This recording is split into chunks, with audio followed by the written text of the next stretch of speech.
आंदोलनासाठी बुलढाणा जिल्ह्यात चिखलीमध्येच तुम्हाला डिटेन केलेलं आहे. इथून तुम्ही आता परत जाणार आहात. काय नेमकी काय तुमची भूमिका काय असणार?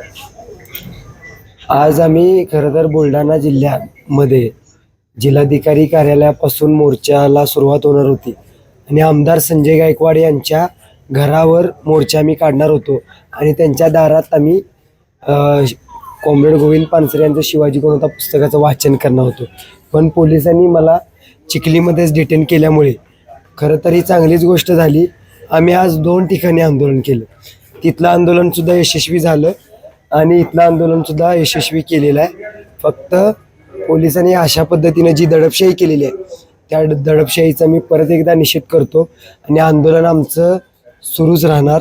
उद्या एक प्रेस कॉन्फरन्स उद्या किंवा परवा आम्ही सिनियर कार्यकर्त्यांशी बोलून ठरवतो आहे. फक्त आमदार संजय गायकवाडांना मला जाता एवढंच सांगायचं आहे की जिनके घर शीशे के होते हैं वो दूसरों के घर पर पत्थर नहीं मारा करते. त्यामुळं उद्याच्या प्रेस कॉन्फरन्सला मी का म्हणतोय याचं उत्तर त्यांना मिळेल. आता तुमचा प्रवास कसा असणार? आता सगळं तुम्ही कोल्हापूर जाणार पोहोचून त्याचा आम्ही बुलढाणा हा जिजाऊंचा जिल्हा आहे त्यामुळं सिंदखेड राजाला भेट देऊन जिजाऊंना वंदन करून आम्ही कोल्हापूरकडे निघतो. काय संदेश देशाल तुम्ही बुलढाणा लोकांना आणि संजय गायकवाड? आमदार संजय गायकवाड यांना मी पुन्हा एकदा हा संदेश देतोय की इथून पुढे कोणत्याही लेखकाला प्रकाशकाला फोन करताना त्यांनी पुस्तक वाचलं पाहिजे. ते कोणत्याही विचारधारेचं असू दे. ते त्यांच्या विचार म्हणजे भारतामध्ये अनेक विचारधारा आहेत. आंबेडकरवाद आहे, मार्क्सवाद आहे, हिंदुत्ववाद आहे, सावरकरवाद आहे, अशा अनेक विचारधारा आहेत. त्यामुळे ते कोणत्याही विचारधारेचं पुस्तक असू दे. आपल्याला जर त्या पुस्तकाबद्दल ऑब्जेक्शन असेल तर अगोदर ते आपण वाचलं पाहिजे.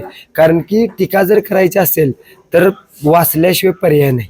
त्यामुळं मी आता कन्फर्म मला माहीत नाही, मी असं ऐकलं की ते भवानी मंडपामध्ये येणार आहेत शिवाजी कोण होता या पुस्तकाचं वाचन करायला. अगोदर मी कन्फर्म करतो. पण जर ते खरोखर येणार असतील तर तिथं आम्ही त्यांचं स्वागत आहे. कारण की पुस्तक वाचल्यानं माणसाचं चांगलंच होतंय.